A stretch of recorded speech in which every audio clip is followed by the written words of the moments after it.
Hi everyone, it's your book coach Liisa Kovala here. Grab a cup of coffee and settle in for a discussion about all things writerly. I'm the author of Sister's Winter War and Surviving Stutthof, my father's memories behind the death cave, and I'm an author accelerator, certified fiction, and memoir book coach. As a Finnish Canadian, I also love my coffee. In this podcast, we'll take a coffee break together to chat with authors, publishers, book coaches, marketers, agents, publicists, booksellers, and many others. Welcome to Women Writing. So happy you could join us for a coffee and a chat.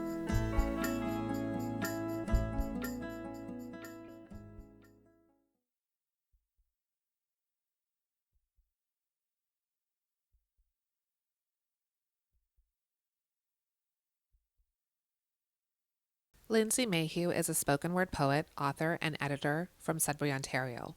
She is a recent English Literature Master's graduate from the University of Guelph. Her editorial debut with Connor LaFortune, A Thousand Tiny Awakenings, releases April 2025.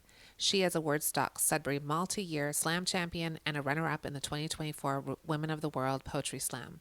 She will be representing Hamilton in the 2025 Canadian Individual Poetry Slam in Vancouver. Hi, Lindsay. How are you? Hi, Lisa. I'm great. Thanks for having me on today. Oh my gosh, I'm so happy to see you here, and it's great to catch up. Lindsay, you're a spoken word poet and do lots of other things too. But what brought you to writing? Have you been writing your whole life? I think the first thing that I ever wrote was when I was a child. I was young. I don't even know how old I would have been. I had this really vivid dream. And so I went down to my family PC dinosaur computer and I just started writing this book. And I wrote it for a very long time. And that was the first thing that I'd ever written. And going forward, I started writing stories, but it was in high school that I really turned to poetry. Mm, Actually, I remember Kim Fauner coming to my creative writing class that I had love with that. Angela Fott. Um, and yeah, that was like a pivotal point for me, but I have been writing in some degree my entire life. I love that. Do you still have that, the work that, that book you were working on when you were a kid? Do you still Yes, have it? I Oh, do. keep that. So great. I love those Yeah, things, right? And you go back to them and you're like, I can't, what was I, where does yeah. that come from? Like other people, do other people in your family write? Are you the creative one or? My dad does write. He Okay. does. He always had an interest in English. He was an avid reader as well, so I probably get that a little bit from him. Love that. That's amazing. And Hmm. shout out to Kim Fauner, who has been a guest previously. And yeah, she has done a lot of great work with schools and students. So the Yes, she's fact that amazing. she's inspiring young people to write, that's awesome. And you Hmm. graduated recently. Congratulations. Tell us about Thank you that. so much. Yes, yeah. So I moved to Guelph for just a year and I was in the English literature program. I got my master's there. It was an amazing experience. I did so many things. I met really amazing people. And at the end of my degree, I was actually able to go on a field school to Germany, which was really amazing too. So that Wow. was such a great experience. I loved it. I don't know if I will be going back to school, but that's definitely a possibility in the future. Yeah, for sure. Oh, that's good news. So poetry is one thing, amazing, Hmm. but you are really into the spoken word poetry.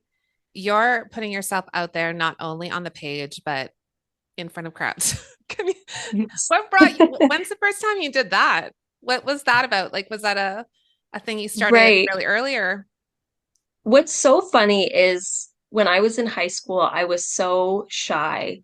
I was like very much, I had a lot of social anxiety. And so even just talking to another person that I didn't know very well brought a lot of anxiety and fear. So I don't know what possessed me to do it the first time. But I think I had started watching spoken word online. Mhm. A really popular YouTube channel is Button Poetry and there are so many beautiful pieces on there. And I had wrote something, and there was this small open mic competition. I think it was being run through the Writers Guild of Mhm. Sudbury, Yeah. and it was happening at a library. And so I convinced my sister to come with me, and that was the first time that I had ever read a poem out loud for a group of people. But it was actually a really amazing experience, and I got so much good feedback and people feeding into me and supporting me and telling me, "You were great. I want to see you again." And I think that was really what gave me the confidence to continue with it. And I've never looked back since. From that point on, I've been going to slams and doing spoken word. There haven't always been a lot of opportunities in Northern Ontario to do it as frequently as I would have liked. But especially this past year living down south, I got so many opportunities to improve. And now that I've moved back to Sudbury, I hear all the time people telling me, "You're so much better, like you've come so far and Yeah. you've really honed your craft." Um, yeah, so spoken word, it's a magical thing, and it's very embodied. And you spend a lot of your time not only working on your writing, but also your performance. Mm. And so those pieces kind of come together that way. Yeah, it's a really special art form. I love that. Do you have any particular spoken word poets that you follow or that you feel like have influenced you or you've learned from, whether in Oh, person or absolutely. online? Yes. So one of the first spoken word artists that I ever encountered was Britta Badur, who Mhm. is now also a published author of Wires That Sputter. I have her somewhere here on my bookshelf. Okay. But yeah, I took her workshop with Wordstock Sudbury, and she's amazing. And it's the passion that you see in people when they are presenting their work that is so um, just inspiring. So yeah, Britta Badur was definitely one of them. David DeLisca as well. There are so many poets that I now admire, Mm. and friends and colleagues of mine as well. Tahira Rajwani, Lisa Shen, these are all women my age as well who are out there doing amazing, amazing things in spoken word. Yeah, those are just to name a few. And then Yeah. there's some bigger names like Ebony Stewart and Rudy Francisco, who a lot of spoken word poets know. Okay. I love that. Um, when you were like, if you were talking to somebody who was thinking about doing spoken word, maybe is a little anxious or shy about doing it, or, Mm, one of us who are in the background writing poetry but don't necessarily share it, what advice might you have for them about like how do you start? Like, what do? You have a poem. mm, yes. Even before you go on stage, there's some prep, right? Right. Yeah. I think starting small is just the best way to go about it because if you feel ready and you feel prepared to like go in with a performance, that's amazing. But for me, it didn't start out that way. Yeah. I had to even just feel comfortable being at a mic and speaking and hearing my own voice and letting people see me in that vulnerable state. So starting small is okay. And if you just have to read off your phone or read off a book, that's Hmm. an amazing place to start. And the more you do it, the more comfortable you will feel. So the more times you go to an open mic or a poetry slam, you're going to feel more and more comfortable, and you might be able to be a little freer on the stage. So you can incorporate more tone inflection and body movement. And I would also recommend just like giving yourself grace. It doesn't have to be perfect. And I often will tape myself so that I can Yeah. listen to my performance. It's a really great way to improve and hear where you're like maybe making a mistake or you want to change something. Um, but it's also great to hear that even though I'm hearing all of these mistakes, another person can hear that and think that was beautiful. I wouldn't Right. change a thing. Right. So you are so much more critical of yourself than anyone else will be. And people just love hearing poetry. Yeah. And they don't care if maybe your hands are shaking a little bit or you seem a little nervous. They just Yeah. want to hear your work. And I that's such a totally beautiful thing. agree.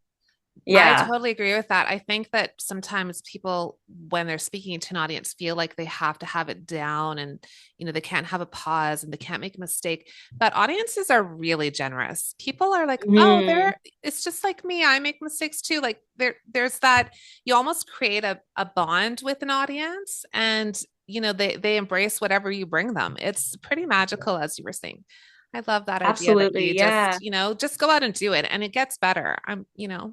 It does. Yeah. And it even like when you're an established poet and an established spoken word artist, making mistakes, like you said, can really connect you with the audience because they think, okay, you're a human being up Yeah. there doing your thing, and that's really cool. Yeah. And something that's been a process for me is starting to memorize my pieces. Okay. And it's been helpful to connect with the audience a little more. I can make eye contact. Both of my arms are free to, move around the stage. But I was always really nervous to make a mistake or forget a poem. But accepting that a mistake may come and that's okay is Mhm. what really released me to be able to do that on stage and like just let go of the phone, let go of the book, and just do it. Yeah, it's all good. And the audience doesn't know exactly what to expect anyway. So if you miss something or whatever, you're going to Exactly. just keep going, just keep going, just keep Exactly. slamming. Yeah, for sure. Um, but you're not just a spoken word poet, like you also have won several poetry slams. Like tell us about that. Like so you went to I want to say the name wrong. Is it Women of you represented Canada? What was the name of the organ? Yes. Yes, it Yeah, was tell us Women about of the that. World Poetry Women of Slam. the Yeah, World absolutely. Poetry Slam. That sounds amazing. So I kind of started pretty intense because I started going into competitions almost immediately. Whereas a lot of people start with open mics first or just like sharing their poetry with friends. Yeah, so Poetry Slam is a really fun art form. It can be very intimidating. It is essentially a spoken word competition. And usually, how it goes is there's two rounds. You do a 3 minute poem. If you go over 3 minutes and 10 seconds, there's a time penalty. And then your poems get judged. And so they Like get a they have score a out of jury of 10. people, or do they have one person judging? How does that work normally? Usually, they pick five judges Okay. and they drop the highest and lowest score. Okay. And so if there's any bias, that helps to weed it out a little bit. Okay. And are there certain things that you need to hit? Like, what kind of like is there a rubric or some kind of scoring checklist, or is it just like how would they? It's kind of like figure skating or rhythmic gymnastics. Yeah. What Well, that's the thing too, that's really good to keep in mind as a poet is that judging is so subjective Yeah. and one person might think something's a masterpiece and another person might not like it. But generally what we tell judges to look for is the quality of writing, the performance, if someone has like a really energetic or honest performance, and then just if the poem connects with you personally, if you feel Right. moved by it. Right. Right. Yeah. Yeah. So I first started off competing at Wordstock Sudbury, and I did that for several years. And then I moved to Guelph, and there's a really vibrant slam scene down south. Yeah. So there's Guelph Poetry Slam, there's Poetry Slam run through Hamilton U Poets. There's also the Toronto Poetry Slam. So I was in a lot of those different pockets and competing quite a bit. And then at the end of the year, I did travel with a group of spoken word artists to the Women of the World Poetry Slam, which was in Baltimore. And it was also part of a festival, and it was just a massive undertaking. Oh, wow. So it was much more intense than your average poetry slam. It occurred over 3 days.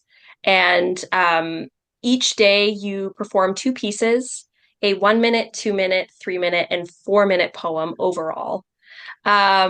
Yeah, and I can talk a bit about the process there too. It's a little bit tedious, but I placed 20th, I think, out of 93 poets, which was really cool and very Amazing. amazing. And I was not expecting that. I kind of came in with a bit of insecurity and anxiety, which I feel like is normal, but Mhm. it was a really amazing experience and I met so many cool artists. Yeah. And just being at an event like that really showcases what people are doing out there. And I'm sure you got to see so many other performers and meet Mm. people. Like that is such an incredible experience. And now you're back in Sudbury, back into the local scene here. So all of the things that you've learned elsewhere, are you bringing them those ideas back? How is that working out? Yeah, I'm definitely trying to. One thing that I'm really passionate about right now, is partnering with organizations to offer workshops, because the scene here, the spoken word scene, is very young. And there's not a lot of spoken word artists in Sudbury. So I'd love to give people the confidence and the opportunity to try that art form if they're Yeah. interested. And really, I just want to inspire more young people and women to write and share their voice and their story. So I'm really passionate about offering workshops right now. And then also just wanting to bring my own creation into the community, which is really fun. And I have been so celebrated, like coming home. It's been amazing. The community of people here are so supportive. Yeah, absolutely. It's, a small community of writers, but I find it's such a generous community and everyone just wants to uplift each other. I think that's the magic of writers. I don't think it's a competitive sport. I think it's like a group that wants everyone to do well, right? If one does well, we all Absolutely. celebrate that. And that's Hmm. amazing. It's great to have you home. Yes. And you have also been recently co-editor of a new anthology called A Thousand Tiny Awakenings with Connor LaFortune. I hope I said his name right. Sorry, Connor. Can you tell us about that new anthology? Absolutely. Um, so this is being published through Latitude 46 Publishing, and it is a collection of 15 different voices. We really wanted to empower young people in this anthology in their journey to creating a better world and a liberated world. So, something that we say a lot is that this book is interested in co-liberation, because the authors are coming from very different perspectives and they're speaking about a lot of different forms of oppression that they've faced throughout their life. But there is something very harmonious in the pieces. Um, and so, really, the heart of this connection or this collection is breaking boundaries, Mm. is really what we wanted to focus on. And that comes across from many different places, but um, it's also very unified and in such a beautiful way. And we tried to hold the complexity and the differences between these stories, while also bringing together what they have in common. And this is the first time you've edited a piece of this length? How was that process? What was that like for you and Connor working together? I was so Working with Connor was so special. Connor is also a spoken word artist. And we met in the Wordstock Slam scene, and I have admired his work for so, so long. We have the same favorite poet. So working with him was truly a blessing. And together we could kind of share the burden of the workload, but we could also bounce ideas off of each other, which was really special as well. So the process of putting this anthology together was we did a call for submissions. We got mostly poetry and short story. And we went through the pieces, and immediately there were ones that called out to us, and we were like, yes, we need these pieces in this collection. And then after we sent out our acceptances, we worked side by side with the authors to just bring their stories to life. And for example, there were also a couple of other spoken word poets. And so just encouraging them to play with the space on the page and with their form was something that we worked on.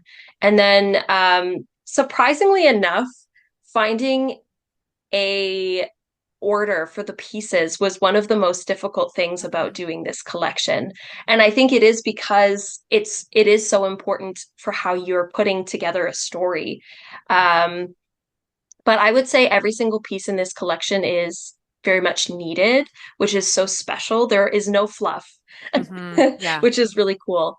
And then we also worked with a friend of ours, a local artist, Grant Negan, to do the cover, which was very neat. Yeah, the cover is beautiful. Love it for Thank sure. you. Yes, I And I, also love it. yeah, I love the idea that each individual piece stands on its own, is strong on its own, but then as a collection, it reads like, an overall narrative, right? Like that Mhm. everything kind of links with each other in some way. And I've heard that before too, that putting together any anthology, that is a struggle to figure out like Yes. how do we order this? What's the thematic connections, or how does one flow into the next and complement the next one? And you have a couple pieces in that anthology, I think. Do you? That's correct. Can Yes. you share a little bit about what you contributed? Absolutely. Yeah. So I contributed 4 pieces. One of those pieces was co-written with Connor. Nice. Um, and we kind of viewed, because we saw all the pieces that got submitted and what we ended up accepting, we really wanted to use our pieces to bridge anything that we felt there were gaps or where we could take one theme and connect it to the next. So we really wanted to use our voice to kind of bridge between other people's stories.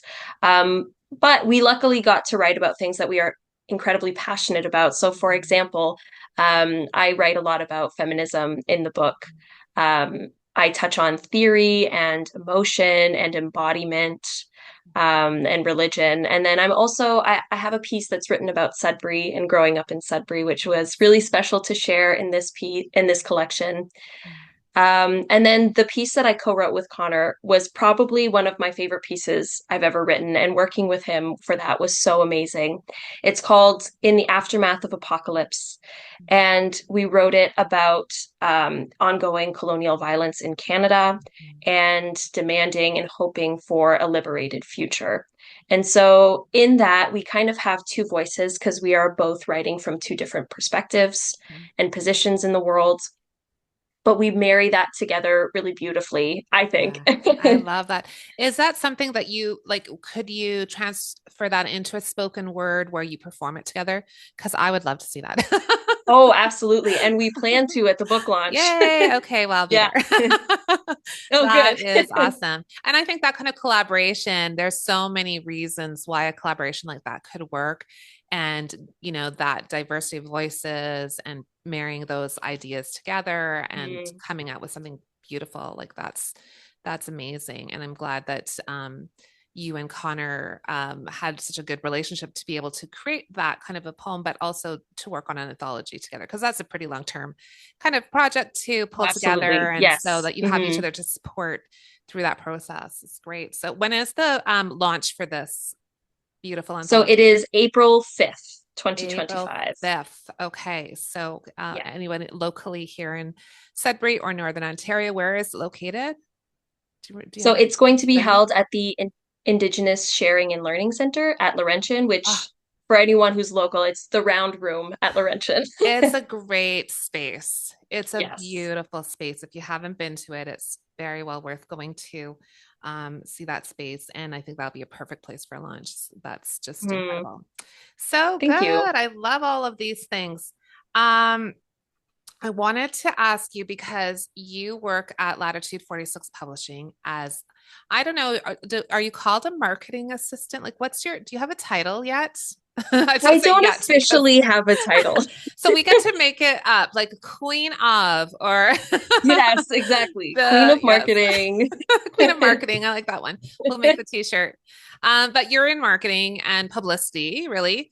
So, and Yes. I love watching your social media posts online. You're really creative and innovative, and they're fun. And Oh, thank you. yeah, and I mean, for some of us who have maybe we're a little older, it's taken us a while to kind of figure out the whole social media and like, especially for authors trying to promote a book, something's come out and they want to celebrate it, and social media is so important, and yet we Mm. don't always know how to connect with audiences and how to get our work out there.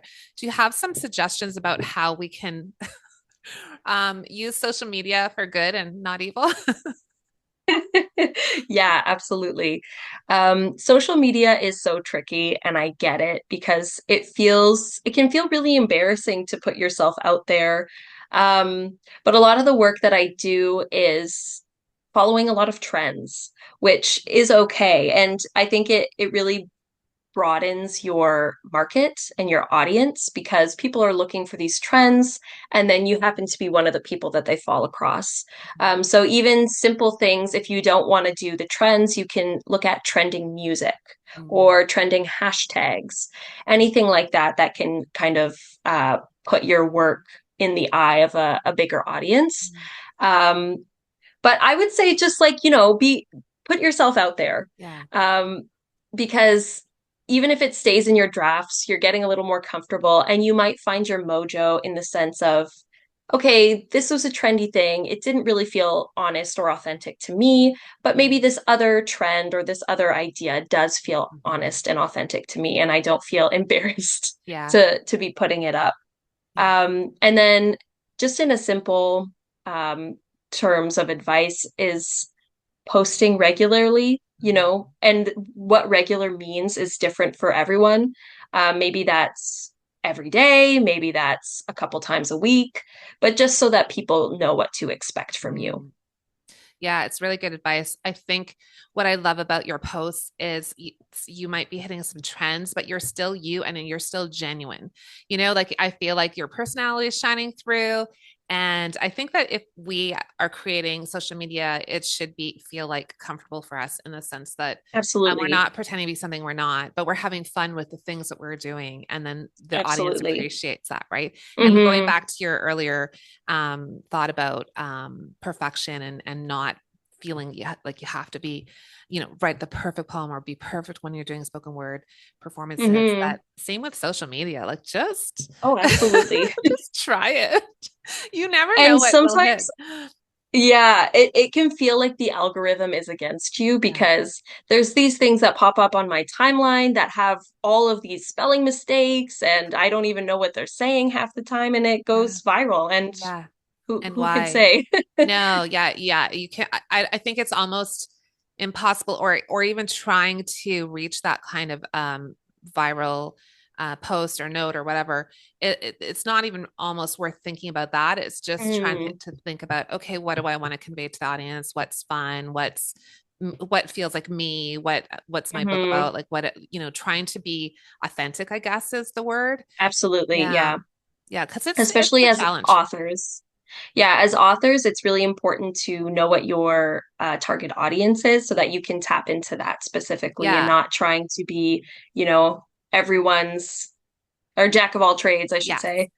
That's a really good point because when I think about it, my target audience for historical fiction is, leans a little bit on the older side. Not that younger people don't read it, but it's probably on the older side. So I think some of the things might not hit quite the same way as with a younger Right? audience. So knowing your Mhm. demographic, what about like Absolutely. what do you think in terms of right now? There's a lot of talk about different platforms, and I know there's no right answer here, but where should authors who maybe don't have a platform or have sort of dipped their toe in, um, Mhm. where should they be? Like, what's working for people? I know book talk has been really, really big, especially Yes. depending like genre fiction for sure. Right. Yeah, there's so many So places to be, and I think that it's impossible to be everywhere. absolutely, yeah. That was one thing. It's better to do one thing really well than four things, Yeah, mediocre like with me in yeah, mediocrity. So yeah. just picking what you want to do and stick with is really important. And that might be so there are like slightly different demographics based on what social media you're using. Facebook tends to be an older audience. Yeah. So if that's what your target audience is, it might be really beneficial for you to go to Facebook. Instagram kind of gets a little bit of everything, but I think it Mm, is more women on Instagram mm, generally. And then TikTok too generally has a younger audience. yeah, Um, so yeah, whatever you do, I would say do one or two things and do them really well. Be very active on them. Um, Instead of trying to do a little bit of everything. yeah, But yeah, so I would say also, depending on what your target audience is, that can also help you choose which one you want to go to. Um, and then book talk, it is so helpful, but it is also very difficult to, as an indie author, mm, to get reach your target audience yeah. because it is so flooded with the big books, Right. the Okay. the flashy names, Yeah. which shouldn't discourage anyone because I think people can make really amazing content that will find its target audience Yeah. for people who are looking for it. Yeah, for sure. And then now there's Blue Sky.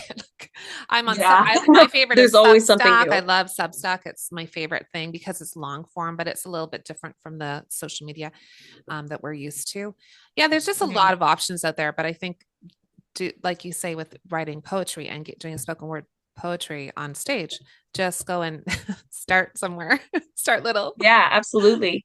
And that too, like Advice if for you're a life. spoken word artist, yeah, TikTok might be a great platform for you because it is only video. And Yes. so that's kind of where people would go to find clips. And I've seen a lot of people who they read their poetry on TikTok and now they are Yeah. famous. Not that that should be your goal, but No, but you it's know, that you can reach an audience. There's an audience for it absolutely. and they're there and that's the thing. And I think that's another key thing too is it's not just about posting and putting things out there. It's engaging with people, right? Like at the end of the day, Mhm. you want to make connections with people. And isn't that what we want in our Absolutely. in our whatever poetry groups or at our poetry slams or Mhm. at an open mic? Like it's not just about the poetry or the reading. It's also about Right. connecting with human beings. Absolutely.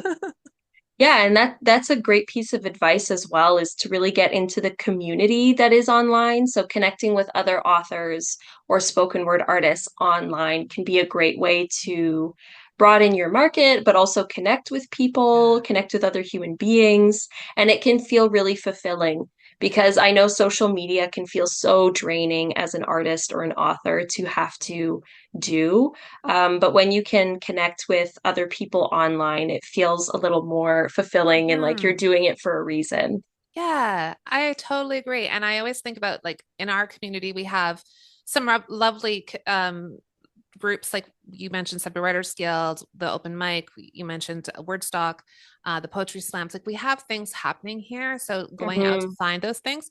But there are people in communities that don't have much happening. So it's either create a community, it might be a small one, but create one yourself, or go online because you can connect with people from all over the world doing the same thing and Exactly. understand it, and we'll celebrate you and you can celebrate them and support Hmm. them.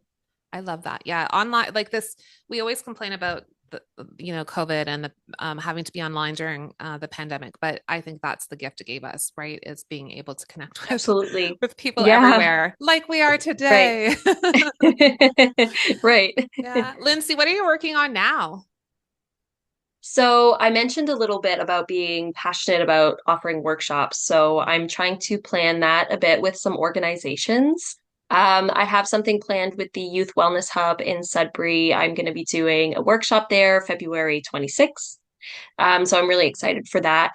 I am also trying to prep to go to the national competition in Canada for Poetry Slam, which is happening in Vancouver also in April. So April's going to be a busy Amazing. month for me. That's amazing. That's exciting. Yeah. So when you go to the one in Vancouver, is this a similar one? You have four poems that you have to be prepared with of different lengths. Is that the similar format? That is how it has been in the Yeah. past. Yeah. I don't know yet if that's how they're doing it this year. But yes, in the past, you Yeah. you prepare a 1 minute, 2 minute, 3 minute, 4 minute poem. And do you Yeah. have, are there thematic like guidelines or anything? Anything is Oh, open. okay. I write a lot about mental health, feminism, and then just human rights advocacy. So those are generally the topics that I hit on, but you can write about absolutely Yeah. anything. Incredible. Well, we'll be cheering you on. That's really exciting. You, I appreciate that. I love that. Well, thank you so much for sharing with us. It's been really fun to see you as a spoken word poet in our community and just spreading the joy and love of it. And working with you at Latitude 46 and watching all your social media prowess as the queen of queen of marketing. And best of luck with all your upcoming projects. This is very exciting. Thank you so much. I appreciate that, Lisa. You're And thank you for welcome. having me on today. Oh, thank you so much. Talk to you later. Do you have writing goals that you want to achieve in 2025? If you need support, encouragement, accountability, and community, join the Women Writing Circle. We meet bi weekly to set writing goals and get pages done. Go to Women Writing on Substack and subscribe. Let's create a little magic this year. Thanks for taking time out of your schedule to have a coffee break with us at Women Writing. Don't forget to subscribe to Women Writing on Substack. If you like this episode, share it with someone who needs a writing break and a little inspiration. Happy writing! Thank you to Michael Jensen for his original music and editing, and to Mia Jensen for the logo design.